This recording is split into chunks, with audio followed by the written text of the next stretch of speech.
कि बेलपत्र को हम तभी तोड़ सकते हैं जब हम पवित्र अवस्था में हों, या बिना नहाए हमें बेलपत्र नहीं तोड़ना चाहिए, हम तोड़ ही नहीं सकते, उसके अधिकारी हम हैं ही नहीं। और कहते हैं यदि बेलपत्र आप तोड़ने गए हैं तो सर्वप्रथम भगवान शिव का भाव रखिए। ये मैं नहीं कह रही हूँ, हमारे शिव महापुराण में है। बेलपत्र की भी, बेल जो वृक्ष है उसकी भी पूजा भगवान शिवलिंग के पूजा के समान ही करनी चाहिए। यदि आप भगवान शिवलिंग का पूजा कर रहे हो, भगवान के शिवलिंग की पूजा कर रहे हो, उनके सगुर जो मूर्ति है, मूर्ति की पूजा कर रहे हो और बेल वृक्ष की पूजा नहीं कर रहे हो, तो भी वो अनिष्टकारी है, अच्छा नहीं है। बेल वृक्ष यदि आपके आसपास में है, आसपास में नहीं है तो कोई बात नहीं, यदि आसपास में है और आप जा सकते हो, आपने लगा रखा हो घर में बेल वृक्ष, तो उनको भी रोज आपको जल छोड़ना है। क्या करना है? रोज जल छोड़ना है नियम पूर्वक, और रोज ही उन्हें घी की बत्ती जलानी है। किसकी? घी की बत्ती जलानी है सुबह शाम।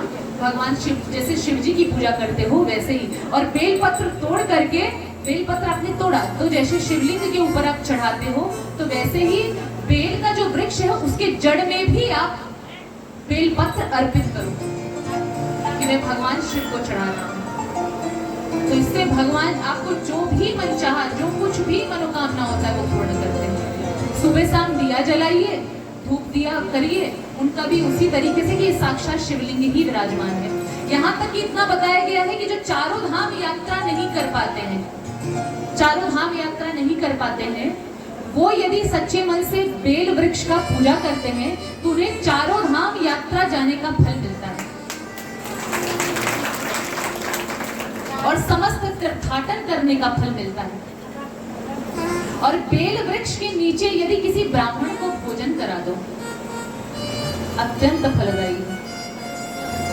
और कोई भी यज्ञ अनुष्ठान हो महाराज, जैसे मान लीजिए आप भजन संध्या कर रहे हो, ये भी एक अनुष्ठान है, या कोई भी ग्रह पूजा कर रहे हो, कोई भी यज्ञ अनुष्ठान बिना ब्राह्मणों के भोजन करवाए पूर्ण ही नहीं होता है। और शिव महापुराण में ये भी आता है कि यदि कोई कथाकार, जैसे कथाकार हैं हम, जैसे यहाँ आचार्य जी पधारे हैं, मैं पधारी हूँ, तो कोई कथाकार को भोजन करवाता है। वैसे तो हम जहाँ जाते हैं तो भोजन की व्यवस्था तो हमारी होती ही होती है, करनी पड़ती है, यजमान को कर, उसको पुण्य ही नहीं मिलेगा। और होता क्या है, हमारे लिए ये घाटा वाली बात है। पूछिए कैसे? यजमान यदि हमें भोजन करवाता है, नाश्ता से लेकर भोजन तक की सारी व्यवस्था करता है हमारे लिए, तो हमारी कथा में मैं कथा करके जितना पुण्य लाभ लूंगी, सबको कथा सुना के,